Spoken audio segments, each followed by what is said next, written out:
أعوذ بالله من الشيطان الرجيم بسم الله الرحمن الرحيم السلام عليكم ورحمة الله وبركاته.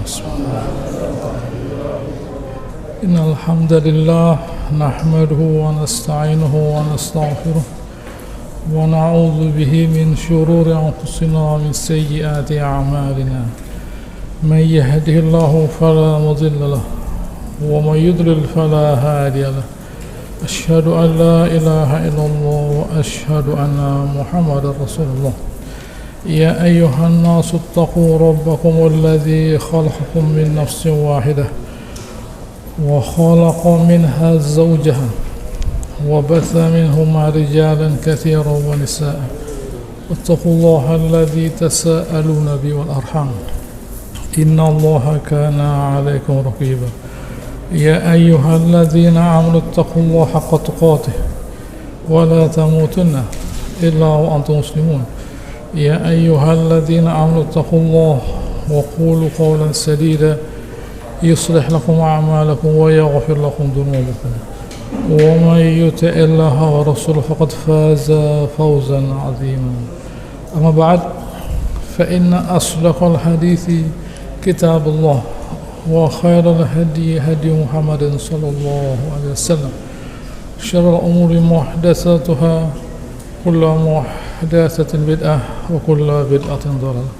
Alhamdulillah, hari ini kita melanjutkan pembahasan sebelumnya dari surat Al-Baqarah pada ayat 95.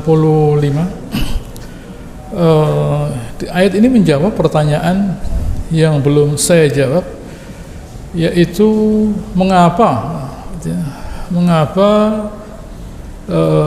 orang-orang Yahudi itu lebih menyukai kekafiran, gitu ya.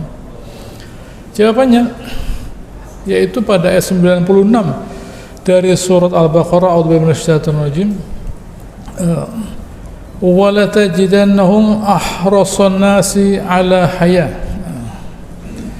Kamu akan dapati mereka itu orang yang paling menyukai kehidupan dunia, gitu ya. Mereka itu orang yang paling menyukai kehidupan dunia. Bahkan wa minal ladzina asyraku artinya ada orang-orang musyrik yang memang mereka itu sama seperti orang Yahudi juga, termasuk orang yang sangat-sangat mencintai dunia.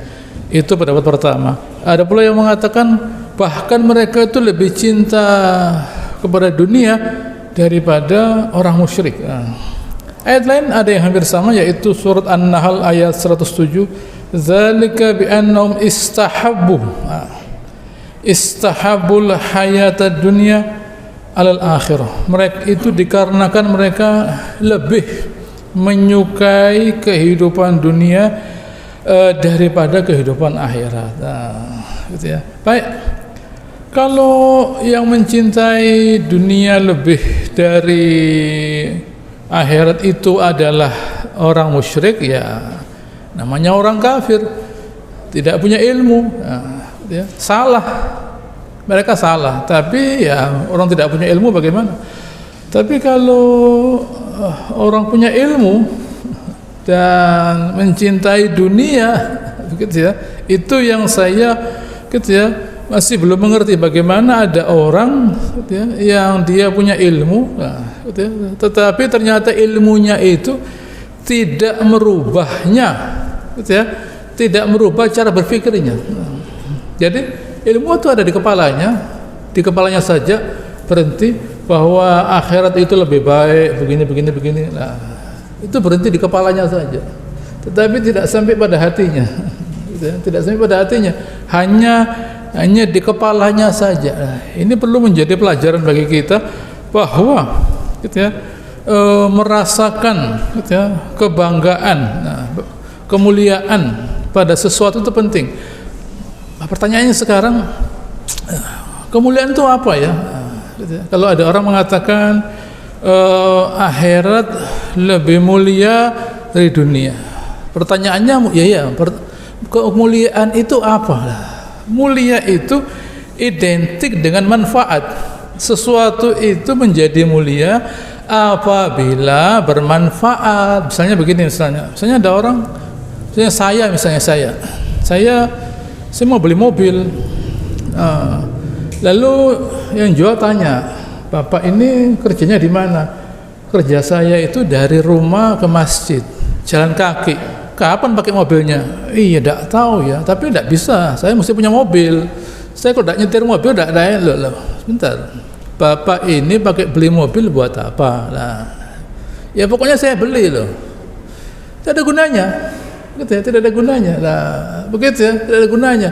Tidak ada gunanya itu berarti tidak ada manfaatnya lah, tidak mulia berarti lah, gitu ya, tidak mulia. Nah, tidak ada gunanya. Barang yang tidak ada gunanya buat kita itu tidak ada manfaatnya, berarti tidak mulia barang itulah. Sesuatu itu menjadi mulia karena sesuatu itu memberi manfaat pada kita. Nah, begitu loh. Itu mesti kita pikirkan. Saya misalnya mau makan ini, saya mau makan barang ini. Barang ini ada gunanya apa enggak buat saya? Enggak tahu, pokoknya saya mau makan loh. Jangan. Barang ini ada gunanya apa tidak? Ada manfaatnya apa tidak? Nah, kalau ada manfaatnya jangan dimakan. Nah, gitu ya. Saya itu mau ngomong. Anda mau ngomong apa? Pokoknya saya mau ngomong. Saya kalau tidak nulis di WA itu tidak enak lah loh. Ada gunanya apa tidak? Pokoknya saya mau ngomong. Kalau ada gunanya ngomong itu silakan sampaikan. Ada gunanya jangan ngomong, buat apa? Lah ini semuanya ngomong, biarkan saja. Ada apa? Kalau Anda dibayar untuk ngomong, Anda ngomong. Kalau dibayar jangan ngomong, buat apa? Kalau Anda ngomong dimasukkan TV dibayar, pokoknya ngomong. Kenapa? Yang saya dibayar kok. Buat apa? Begitu. Jadi segala sesuatu itu pikirkan barang itu ada gunanya apa tidak. Kalau tidak ada gunanya jangan dikerjakan, karena kita tidak akan menjadi mulia dengan hal tersebut. Nah, apalagi perbuatan itu sudah menjurus kepada maksiat, kepada melawan Allah Subhanahu wa taala. Begitu ya, kepada melawan Allah Subhanahu wa taala, seperti yang dikerjakan oleh Bani Israel, oleh orang Yahudi. Mereka menjual ayat-ayat Allah Subhanahu wa taala hanya untuk dunia yang sementara ini lah, gitu ya. Di sini pada surah Jum'ah, gitu ya, Ibn Katsir membawa ayat surah Jum'ah, Qul ya ayyuhalladzina hadu in za'amtum annakum awliya'u lillahi bidunin nas fatamannawul maut in kuntum shadiqin. Wahai orang Yahudi, kalau kalian itu memang walinya Allah Ta'ala selain manusia, nah, gitu ya, tidak butuh dengan manusia, fatamannawul maut, kalian kepingin mati, inginkan munculkan keinginan mati. Kenapa loh? Gitu ya. Kalau kalian itu memang pasti sudah jelas kalian itu dimuliakan oleh Allah Ta'ala, buat apa Anda di sini di dunia? Ya. Kalau memang di sana itu lebih baik, katanya kalian kan begitu, kalian dicintai oleh Allah Ta'ala, baik. Kalau kalian mau dicintai oleh Allah Ta'ala, silahkan berangkat mati, karena di sana lebih baik dari di sini lah. In kuntum shadiqin. Tetapi wala yatamannawnahu abadan, selamanya tidak akan kepingin mati mereka. Mengapa? Bima qaddamat aydihim, karena dosa-dosa mereka lah. Karena dosa-dosa mereka tidak berani mati. Begitu. Wallahu alimun bizzalimin. Allah tahu orang zalim. Oleh karenanya di sini pelajaran buat kita, takut mati itu ya ada baiknya, gitu ya. Tetapi seharusnya takut mati itu diiringi pula, gitu ya, dengan banyaknya mengumpulkan amal soleh. Saya takut mati, gitu ya, betul, bagus. Setelah itu bagaimana? Pokoknya takut saja loh. Takut mati itu seharusnya diiringi dengan, gitu ya, dengan banyak mengumpulkan amal soleh. Kalau tidak, Allah Ta'ala katakan, Qul innal mautallati tafirruna minhu. Katakan, kematian yang kalian lari darinya itu fa innahu mulaqikum, pasti akan ketemu kalian. Pasti kalian akan ketemu. Summa turaduna ila alimil ghaib wasyahadah, kalian akan dikembalikan kepada Allah Ta'ala yang mengetahui hal yang ghaib dan yang tampak. Fayunabiukum bima kuntum ta'malun. Allah Ta'ala akan menjelaskan segala perbuatan kalian. Ya, kalau perbuatan kita itu baik lah, kalau salah bagaimana? Ya, kalau baik, kalau salah bagaimana lah? Hati-hati. Oleh karenanya hendaknya kita itu menyiapkan. Kalau misalnya kita mendengar ada orang yang meninggal misalnya lah, itu peringatan buat kita. Peringatan buat kita. Siapa yang bisa menjamin bahwa umur kita itu panjang? Siapa yang bisa menjamin bahwa amal soleh kita itu banyak diterima oleh Allah Ta'ala? Siapa yang bisa menjamin? Siapa yang bisa menjamin umur kita masih panjang, masih banyak waktu yang bisa dipakai untuk beribadah? Ya sudah, kalau memang kita yakin bahwa umur kita itu panjang dan kita tahu bahwa amal soleh kita itu menambah pahala kita dan meningkatkan kedudukan di surga, ya kerjakan. Kita sama dengan misalnya ada orang punya toko misalnya lah, ada orang pesan barang, wah saya malas pak, mau lo ya apa sih? Ada lagi orang pesan, wah ya saya ini uang saya sudah banyak pak, karena uang saya ini terlalu banyak dan saya bingung mau nyimpan di mana, jadi saya tidak menerima pesanan. Oh ya sudah, selama ini saya tidak akan nelpon Anda lagi lah. Apa kita begitu? Tidak. Kalau ibadah kok begitu? Seharusnya tidak begitu, tidak dibatasi, jangan membatasi, jangan membatasi ibadah. Lah, saya lihat orang-orang itu jarang berzikir, jarang baca Al-Quran. Loh ya biarkan, Kenapa kok kita mesti melihat orang lain? Kita melihat Nabi SAW. Nabi itu saya beritahu ya, saya ingin beritahu Nabi itu orangnya di usia seperti itu, di usia 60 tahun beliau hafal Quran. Nah, begitu ya. Di usia 60 tahun beliau hafal Quran, Al-Baqarah, Ali Imran, An-Nisa, itu dibaca loh ya. Tak pakai lihat Quran begini dibaca. Umurnya berapa? Umur 60 tahun loh Nabi itu. Secara fisik, mental, kecerdasan tidak ada perubahan Nabi SAW. Kenapa? Gitu. Kenapa kok begitu? Apa Nabi itu adalah orang yang tidak digoyang kesana kemari oleh cobaan? Digoyang. Tapi beliau punya semacam membran, gitu ya, semacam membran di kepala beliau, dalam pikiran beliau, gitu ya, dan para nabi juga, bahwa mereka ini pikiran mereka itu dikosongkan hanya untuk ingat pada Allah Ta'ala saja, tidak dimasuki infiltrasi oleh pikiran-pikiran yang kotor merusak, tidak. Sehingga mereka mungkin kehilangan keluarga, kehilangan harta, sakit bahkan, terluka bahkan, dihina bahkan, tapi itu di luar. Pikiran mereka tidak dirusak oleh segala macam cobaannya Allah Ta'ala, karena kita hidup bukan untuk menerima cobaannya Allah Ta'ala, tidak. Wa ma khalaqtul jinna wal insa illa liya'budun. Ibadah, baca Al-Quran. Pikiran kita konsentrasikan hanya untuk baca Al-Quran. Lihat Nabi SAW, tidak lupa beliau, satu huruf tidak lupa. Baca Al-Baqarah, Ali Imran, An-Nisa dan seterusnya beliau baca. Tidak ada beliau yang lupa, tidak ada. Nah, begitu ya. Ini Nabi SAW sehat beliau. Apa sakit apa beliau? Waktu meninggal sakit apa? Tidak ada. Pokoknya beliau tidak bisa bangun, itu saja. Nah, setelah itu beliau meninggal, selesai. Nah, begitu ya. Beliau tidak dikurusak oleh gangguannya orang kafir, gangguannya orang munafik atau orang muslim barangkali, tidak. Nah, tetap beliau adalah orang yang bisa mengkonsentrasikan pikiran beliau hanya ingat kepada Allah Ta'ala saja. Nah, bersih pikiran beliau, bersih. Nah, sehingga fisik dan mental beliau prima di saat usia yang sudah 60 tahun. Di sini Ibnu Katsir membawa sebuah hadis gitu ya. Khairukum man tala umruh wa hasuna amaluh. Yang terbaik di antara kalian adalah orang yang umurnya panjang dan perbuatan baiknya itu juga, dan perbuatannya baik. Umurnya panjang, perbuatannya baik. Inilah orang yang istimewa, gitu ya. Orang yang mensyukuri nikmat Allah Subhanahu wa taala. Baik, kita kembali kepada ayat sebelumnya, ayat ini. Yawaddu ayat 96, yawaddu ahadum law yu'ammaru alfasanah. Mereka itu kepingin dihidupkan 1000 tahun. Bayangkan, gitu ya. Bayangkan hawa nafsu itu ya, hawa nafsu itu tidak dibatasi ya, 1000 tahun loh. Nah, bayangkan loh, yang mau dirasakan 1000 tahun itu apa? Iya, kalau 1000 tahun itu seperti umur 20 terus. Nah, begitu ya, seperti umur 20 loh. Begitu ya. Loh, kalau sudah umur 60 mulai gitu ya, 70 agak lupa, 80 pakai tongkat gitu ya, 90 diantarkan ke kursi roda gitu ya. Lalu dia bilang pada yang bawa kursi roda, saya kepingin umur 1000 tahun. Yang antarkan bilang, saya mengundurkan diri. Gitu. Cari orang lain saja. Pak, Bu, Nek, kakek, saya tidak bisa. Itu 1000 tahun. Gitu. Ini saja saya sudah repot menghantar 1000 tahun lah.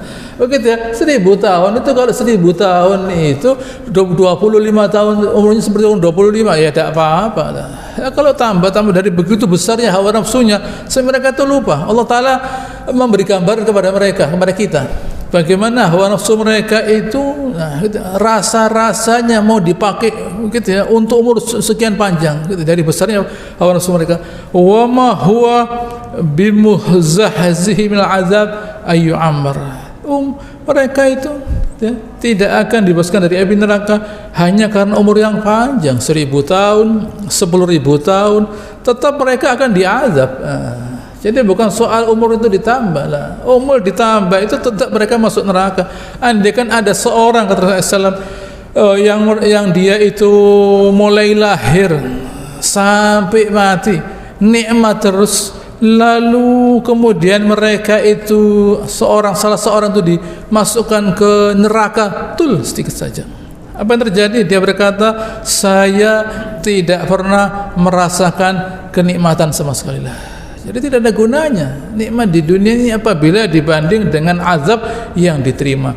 Begitu pula sebaliknya, ada orang yang mulai lahir sampai mati menderita, kemudian dimasukkan surga sebentar saja. Nah, dia bilang, saya tidak pernah merasakan penderitaan lah. Jadi tidak, penderitaan di dunia ini kalau dibandingkan dengan nikmat di akhirat tidak sama. Nah, gitu, jauh sekali. Sedikit saja sudah hilang semua penderitaan di dunia. Begitu juga dengan azab, sedikit sekali sudah semua kenikmatan hilanglah. Itulah perbedaan antara dunia dan akhirat. Oleh karenanya utamakan akhirat daripada dunia. Baik. Pada ayat selanjutnya Allah Ta'ala menceritakan kembali gitu ya, mengenai orang Yahudi. Suatu kali ada sekelompok orang Yahudi datang kepada Rasulullah SAW. Mereka tahu, sudah ngerti. Mereka mau ngasih pertanyaan yang ngetes apa Nabi ini benar-benar tahu. Nah, ya Rasulullah, ya Abul Qasim, bukan Rasulullah, ya Abul Qasim, gitu ya. Kami akan menanyakan pada engkau sesuatu yang tidak ada yang tahu kecuali Nabi. Nah, Nabi berkata, silakan. Nah, tapi ada gitu, syaratnya baik. Kalian kalau saya jawab gitu ya, dan kalian tahu, kalian harus ngikuti saya untuk masuk Islam. Ya jangan khawatir. Bani Israil, Yahudi gampang, yang mengatakan ya itu gampang. Silakan, kata Rasulullah. Apa makanan yang diharamkan oleh Israel, yaitu Nabi Yakub, gitu ya, untuk dirinya sebelum, gitu ya, sebelum turunnya Taurat. Itu pertama. Yang kedua, terangkan kepada kami mengenai airnya orang perempuan dan airnya orang laki. Itu yang kedua. Dan yang gitu ya. Lalu kemudian bagaimana gitu ya, terjadinya laki dan perempuan. Nah. Lalu gitu ya, gitu ya, dan beritahukan kepada kami gitu ya, mengenai keadaannya seorang nabi waktu tidur dan siapa walinya dari malaikat. Yang ketiga, beritahukan kepada kami bagaimana keadaan seorang nabi waktu tidur dan siapa walinya sebagai seorang nabi. Nah, baik, saya ulangi lagi ya, kata Rasulullah SAW. Nah, itu ya, alaikum ahdallah, perjanjian dengan Allah Ta'ala. Lain ana anba'tukum la tutabi'anni. Kalau saya beritahu kalian ikuti saya. Nah, baik, saya beritahu. Nah, gitu ya, bahwa Israel, itu Nabi Yakub, gitu ya, waktu dia sakit, nah, gitu ya, dia nazar kalau Allah Subhanahu wa Ta'ala itu menyembuhkan dia, dia akan mengharamkan makanan yang paling dia sukai dan minuman yang paling dia sukai. Apa? Gitu ya. Yang makanan yang paling dia sukai adalah dagingnya unta, dan minuman yang paling disukai adalah susunya unta. Gitu ya. Allahumma na'am, kata mereka. Betul, baik, pertama. Kedua, Allah berkata, Allahumma syhad alaihim, ya Allah tolong ya, saksikan mereka ya Allah. Lalu gitu ya. Jawaban kedua, airnya orang laki itu abyad, putih, kental. Adapun airnya orang perempuan itu kuning dan encer. Kalau yang satu gitu ya menguasai yang lain, nah begitu ya, itulah yang gitu ya yang bisa berkuasa. Nah, gitu. Kalau airnya orang laki menguasai orang perempuan, jadi laki, gitu ya. Kalau airnya orang perempuan menguasai airnya orang laki, jadi perempuan. Nah, dengan seizin Allah Subhanahu wa taala, gitu ya. Allahumma na'am, kata mereka. Nabi berkata, Allahumma syhad. Nah, ya Allah tolong saksikan. Sekarang yang ketiga, gitu ya. Hal ta'lamuna, kalian tahu bahwa Nabi ini, yaitu beliau yang ummi yang tidak membaca, tanamu ainah wala yanamu qalbuh. Matanya tidur tapi hatinya tidak tidur, hidup hatinya tetap waspada. Itulah seorang nabi. Nabi itu matanya tidur tapi hatinya tidak ikut tidur, waspada hatinya. Itu seorang nabi. Memang sudah begitu aturannya. Nah, lalu saya tanya, gitu ya, siapa walimu dari malaikat itu siapa? Nah, yang selalu bersama kamu. Nah, gitu ya. Wali saya, kata Rasulullah SAW, fa inna waliya Jibril. Ya Jibril. Mengapa? Walam yab'athillahu nabiyan qat illa wa huwa walihu. Allah Ta'ala tidak pernah mengirim nabi kecuali walinya ya malaikat Jibril dari dulu. Sudah tahu itu, sudah tahu. Nah, baik. Oh, kalau begitu saya tidak bisa mengikuti kamu. Nah, gitu ya, karena dia itu adalah musuh kami dari malaikat. Nah, gitu ya, musuh dengan malaikat Jibril. Dia musuh dengan malaikat Jibril. Nah, peristiwa ini kita ada banyak sekali beberapa riwayat. Nah, gitu ya, ada beberapa riwayat yang tidak perlu saya baca semua, gitu ya, karena kesimpulannya juga sama, yaitu dia tanya siapa walimu dari malaikat, ya Jibril. Mereka tahu mereka, gitu ya, mereka tahu. Tapi mereka menciptakan illah, penyebab untuk tidak beriman kepada beliau. Sudah mereka siapkan itu. Mereka sudah tahu bahwa nanti kalau kami buat pertanyaan siapa walim dari malaikat, ya pasti Jibril. Nah, di situ nanti kami menolak. Nah, jadi mereka sudah membingkai, gitu ya, pertanyaan itu yang nantinya mau mereka batalkan. Itulah orang Yahudi. Mereka sudah ngerti. Nah, gitu ya. Baik.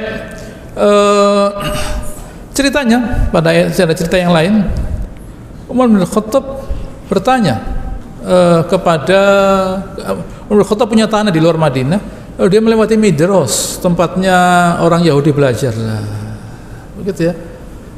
Kalian ini, katanya Umar bin Khattab. Mereka datang lah, gitu ya. Memang kami mengharap datang, wahai Umar. Gitu. Ini yang kami harapkan. Oh sebentar, saya tidak senang sama kalian kok. Gitu ya. Kok kalian senang kedatangan saya? Saya tidak senang dengan kalian. Nah, saya tanya, gitu ya. Kalian itu kenapa kok tidak mau mengikuti Allah Ta'ala? Ya tidak bisa. Kok tidak mengikuti Nabi, kenapa? Ya karena Nabi itu yang menjadi walinya itu malaikat Jibril. Loh kenapa? Oh, malaikat Jibril itu membawa permusuhan, nah, dan sebagainya. Nah kalau Mikail, Mikail istimewa, dia menurunkan hujan, dia membawa kesuburan dan sebagainya. Kalau malaikat Jibril membawa peperangan. Loh, lah tempat kedua malaikat Jibril itu ya, kata mereka, di sebelah kanannya Allah Ta'ala, malaikat Mikail di sebelah kirinya. Loh, kata Nabi Khattab, lah kalau malaikat ini dan ini di sebelahnya Allah Ta'ala, tidak mungkin yang ini memusuhi yang ini. Nah, kalau memusuhi yang ini berarti memusuhi yang ini, berarti musuh keduanya. Memusuhi malaikat Jibril berarti musuhi malaikat Mikail. Nah, karena malaikat Jibril tidak mungkin bermusuhan dengan Mikail dan sebaliknya. Nah, begitu ya. Jadi memusuhi satu berarti memusuhi keduanya. Memusuhi keduanya berarti memusuhi ke Allah Subhanahu wa taala. Begitu saya pulang, kata Imam Khattab, turun ayat 97 dari surat Al-Baqarah. Kul man kana aduwan li Jibril. Katakan, siapa yang musuh dengan Jibril, fa innahu nazzalahu ala qalbik. Dia itu diturunkan oleh Allah Taala, untuk ala qalbik, pada hatimu ya Rasulullah, biidznillah, dengan seizin Allah Taala. Yang menurunkan Jibril itu Allah Subhanahu wa taala, bukan Jibrilnya datang sendiri, ada apa? Dan yang dibawa itu dari Allah Subhanahu wa taala. Yang dibawa malaikat Jibril itu dari Allah Subhanahu wa taala, musaddiqan lima baina yadayhi, membenarkan, membenarkan Taurat, membenarkan Injil. Tidak bertentangan. Secara akidah tidak bertentangan. Syariat berbeda mungkin, tapi akidah tidak bertentangan. Kalau misalnya, ini pertanyaan dulu, kalau misalnya yang menurunkan Al-Quran itu adalah Mikail, bagaimana? Berpindah kepada Mikail bencinya. Kan lucu ini. Kalau yang membawa Al-Quran itu Mikail berarti yang dibenci. Oh, berarti yang membawa kebenaran itu adalah sesuatu yang perlu kita benci. Begitulah pandangan mereka, termasuk malaikat. Jadi yang dibenci oleh Bani Israel ini, oleh orang Yahudi, siapapun yang membawa kebenaran harus dibenci, termasuk malaikat. Begitu ya. Ini barang yang lucu, tapi terjadi loh ya. Yang terjadi. Yang berbuat semacam ini bukan orang biasa. Orang-orang yang bisa membaca Taurat, yang mengerti isinya Taurat, mengerti isinya Injil, mengatakan bahwa saya musuh pada Jibril. Kenapa? Karena dia yang membawa apa? Membawa Al-Quran. Taurat yang bawa Jibril. Injil ya Jibril. Nah, kalau tidak ada malaikat Jibril, tidak ada nabi yang punya informasi wahyu, karena wahyu itu yang membawa Jibril loh. Bagaimana? Lah kalau tidak ada malaikat Jibril, tidak ada nabi yang punya ilmu, tidak ada. Termasuk Nabi Musa, termasuk sebelumnya Nabi Ibrahim, tidak ada nabi yang punya ilmu. Semua ilmu itu dibawa oleh malaikat Jibril. Kalau mestinya mereka berterima kasih kepada malaikat Jibril sebagai malaikat yang mau membawa risalah dari Allah Ta'ala kepada para nabi yang dinikmati oleh manusia. Oh, itu salah. Jadi nabinya salah, gitu ya. Malaikat juga salah, yang membela kebenaran juga salah, gitu ya. Karena ini semua, mereka ini semua, gitu ya, mereka ini semua membenci segala sesuatu yang menghalangi, hawa nafsu mereka, gitu ya. Mereka dihalangi, hawa nafsu mereka dihalangi. Misalnya riba saja, katakan gampang, riba tidak boleh, riba tidak boleh. Antara mereka saja tidak boleh, tapi manusia riba mereka. Nah, begitu ya. Mereka tidak senang ini dihalangi, gitu ya. Jadi tidak mau mereka, hawa nafsu dihalangi, tidak mau. Mereka kepingin hawa nafsu mereka itu dibiarkan terlampiaskan. Itu tidak ada gunanya. Allah Ta'ala mengatakan yang dibawa oleh malaikat Jibril itu adalah pertama hudan wa busyra. Hudan wa busyra, selain membenarkan isinya petunjuk. Dan di tempat yang lain Allah mengatakan hudan wa rahmah, petunjuk dan rahmah. Rahmah itu keselamatan. Ini petunjuknya, hasilnya keselamatan. Ini petunjuk, hasilnya keselamatan. Di sini busyra, berita gembira. Siapa yang ikuti petunjuk, dia akan masuk surga. Untuk siapa? Lil mu'minin, untuk orang-orang yang beriman. Bukan linnas, bukan untuk linnas, untuk orang beriman. Orang beriman pasti, gitu ya, pasti senang dengan datangnya malaikat Jibril yang membawa kitabullah. Oleh karenanya orang beriman itu senang membaca Al-Quran, memahami isinya Al-Quran, mengenal Allah Ta'ala, mengingat Allah Ta'ala. Senang dia. Mengapa? Karena yang tadi saya katakan, gitu ya, dengan mereka itu mengenal Allah Subhanahu Wa Ta'ala, apa yang terjadi? Mereka merasakan ketenangan, gitu ya. Ketenangan itu keyakinan, kemuliaan. Orang itu kalau dia tenang berarti dia yakin, berarti dia mulia lah. Tapi sebaliknya, kalau orang itu tidak merasakan ketenangan, tidak ada kemuliaan, gitu ya. Tidak mungkin ada orang yang merasa dirinya terhina dan dia mulia, tidak mungkin. Tidak mungkin ada orang merasa dirinya terhina dan dia tenang, tidak mungkin. Pasti dia begitu ya. Coba misalnya ada orang misalnya, kita beritahu misalnya, Anda jangan begini misalnya lah, marah dia, rame. Tapi kalau misalnya Anda ya jangan sholat di masjid, tidak marah orangnya, tidak marah. Gitu, misalnya Anda jangan sholat di masjid loh, sholat di masjid itu enak, senang saya ke masjid. Saya senang ke masjid, begitu ya, tidak ada masalah dia. Tapi kalau misalnya hal itu terhina misalnya lah, Anda jangan merokok misalnya, Anda yang benar saja, ini anti covid ini rokok ini, begitu ya, ya benar, begitu ya, ya selesai kalau sebentar lagi, begitu ya. Kalau orang itu, kalau barang itu salah, gitu ya, pasti ada kehinaan padanya, pasti dia marah. Kalau orang itu diberitahu dan dia tidak marah, berarti apa yang dia kerjakan benar. Tapi kalau dia diberitahu dan dia marah, berarti yang dia kerjakan salah, ada kehinaan. Begitu ya. Ini yang harus kita pahami. Ayat 98 mengulangi lagi, menegaskan, "Man kana aduwan lillahi wa malaikatihi wa rusulihi wa Jibril Mikail wa Mikal fa innallaha aduwwun lil kafirin." Mulai Allah Ta'ala mengeluarkan semua yang ada, termasuk zatnya. Siapa yang musuh kepada Allah Ta'ala, bayangkan, tadi mereka milik Jibril saja, tidak. Man kana aduwan lillah, ditegaskan oleh Allah Ta'ala. Siapa yang musuh kepada Allah Ta'ala, musuh kepada seluruh malaikatnya, musuh kepada seluruh utusannya, musuh kepada Jibril dan Mikail, katakan sesungguhnya Allah Ta'ala itu fa innallaha aduwwun lil kafirin. Ini penegasan dari Allah Subhanahu wa Ta'ala, tidak hanya kepada Yahudi, gitu ya, juga kepada kita, gitu ya. Siapa di antara kita itu yang barangkali ini ya mencintai orang kafir, barangkali itu berarti mencintai kekafiran.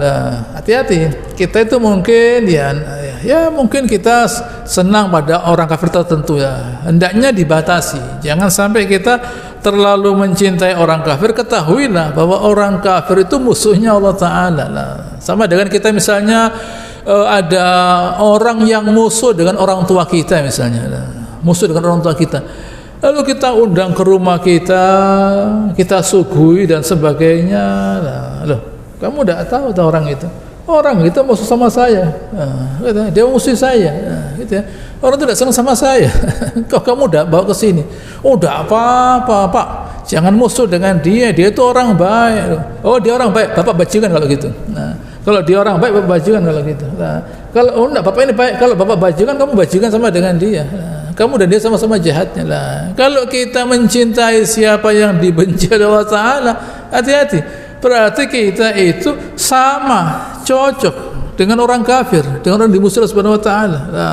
Jangan, pencintailah, gitu ya. Ada gitu ya, sahabat bertanya Rasulullah, kami ini di dunia bisa ketemu kamu sekarang ngomong-ngomong begini, tapi nanti di akhirat kamu di mana, kami di mana? Ya sulit ketemu. Kamu nabi, rasul dengan para rasul, kami siapa? Tidak bisa ketemu. Lalu apa kata Nabi SAW? Al-mar'u ma'man ahab. Seseorang itu bersama siapa yang dia cintai. Begitu ya. Seseorang itu bersama siapa yang dicintai. Kata sahabat, tidak ada sabda Rasulullah SAW yang begitu kami sukai, yang menyenangkan kami seperti sabda Rasulullah SAW. Al-mar'u ma'aman ahab. Hati-hati, itu ya, seseorang sama yang dicintai. Jangan kita senang dengan pemain bola, bayarnya dia dikasihkan kita, itu ya, dibayar 0,5 triliun, mau dikasihkan kita. Anda cinta sama saya, tak kasih kaos saya. Tidak bisa. Tali sepatunya dikasihkan kita, tidak ada. Ada apa? Oh, dia yang dibayari, kita cinta dengan dia. Ada apa? Kita dibayari apa? Siapa yang senang dengan saya akan saya beri uang misalnya. Tidak ada. Uangnya diterima, dipakai sendiri sama dia. Kita cinta sama dia kenapa? Begitu alasannya, gitu ya.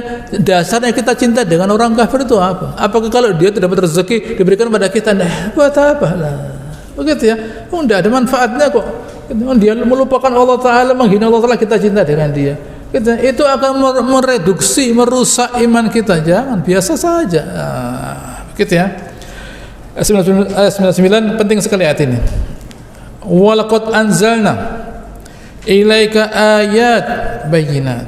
Kami telah menurunkan kepada engkau ya Rasulullah ayat bayyinat, ya berupa mukjizat, Al-Qur'an dan sebagainya. Tetapi wa ma yakfuru biha illal fasiqun. Tetapi tidak ada yang mengkafiri itu semua mukjizatnya Nabi, gitu ya.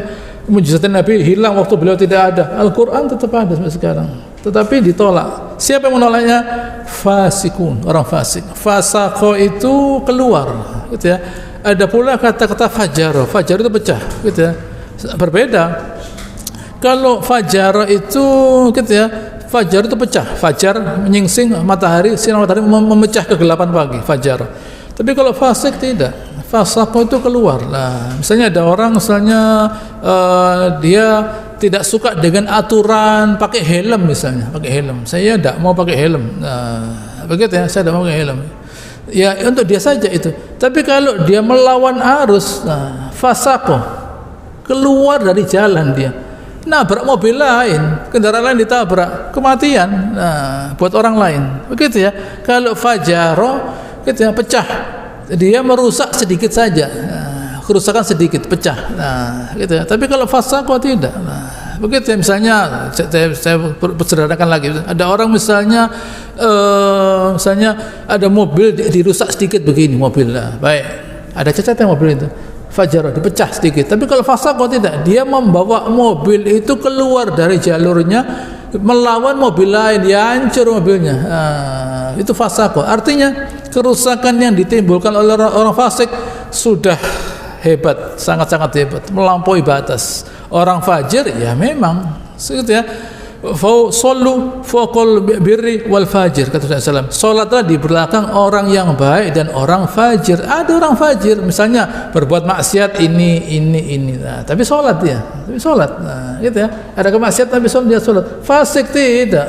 Fasik tidak, sudah benar-benar dia keluar dari segala aturan. Nah, gitu ya, sudah keluar dari segala aturan. Mereka ini adalah tanda-tandanya siapa? Orang yang, gitu ya, yang melawan kitabullah. Nah, gitu ya. Ada orang misalnya, gitu ya, minum khamr katakan, narkoba misalnya. Nah, tapi dia bilang ya Al-Quran itu bagus, Islam ini bagus, cuma saya masih belum bisa melaksanakan isinya. Lain lagi ada orang mengatakan sholat itu tidak perlu sholat, tidak perlu buat apa? Gitu ya. Puasa buat apa? Tidak makan dan minum buat apa? Gitu ya. Sedekah buat apa lah? Gitu ya. Aduh, ini lain lagi masalahnya. Gitu ya. Ada orang berbuat maksiat lain, tapi dia mengatakan kebaikan itu sesuatu yang baik. Nah, ini tidak perlu orang berbuat baik. Nah, itu dikumandangkan dengan cara apa? Mengkafiri kitabullah. Nah, gitu ya. Baik. Lalu pada 100 ini hasilnya. Aw kullama ahadu ahdan nabadzahu fariqum minhum.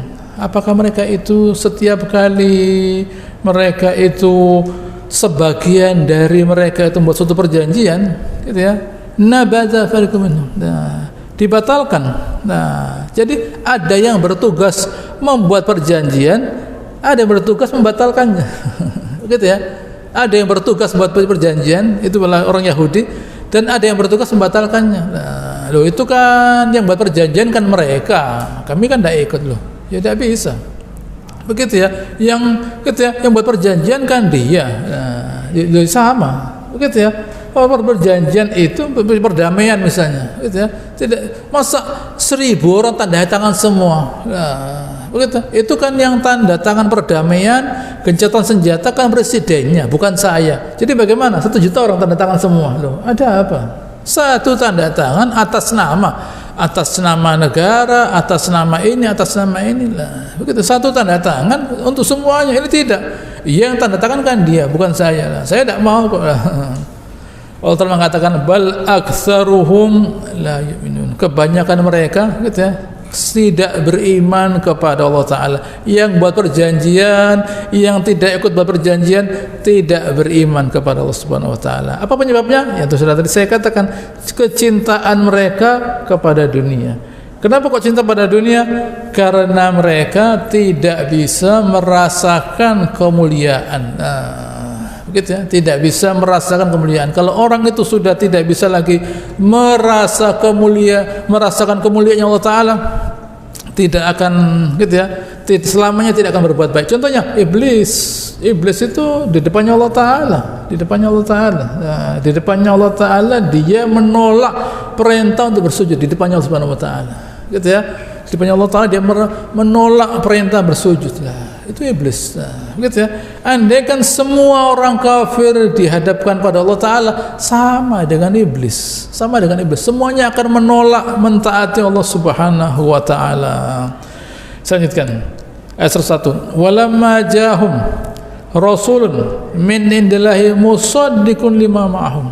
Waktu datang Rasulullah SAW membenarkan Taurat, nabadha fariqun minal ladina utul kitab Allah wa ra'adhurim. Sebagian dari mereka itu gitu ya, melemparkan gitu ya, kitabullah di belakang mereka, ka'annahum la ya'lamun, gitu ya, seperti mereka itu tidak tahu.